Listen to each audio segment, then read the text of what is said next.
ક્ષત્રિય સમાજ આપ સૌનો આજના આ દિવ્ય અવસરે દેવાધિદેવ મહાદેવ સ્વયંભૂ શ્રી વૈજનાથ મહાદેવની આ પવિત્ર ભૂમિ પર એમના પવિત્ર સાનિધ્યમાં એમના દિવ્ય સાનિધ્યમાં સિદ્ધિના દાતા ગજાનન ગણપતિ દાદાને યાદ કરી અને આપ સૌને અમે હૃદયપૂર્વક આવકારીએ છીએ.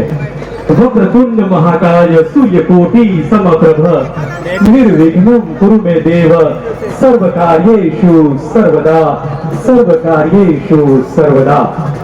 આપ સૌનો ક્ષત્રિય ઠાકોર સમાજ મહેસાણા હૃદયપૂર્વક સ્વાગત કરે છે.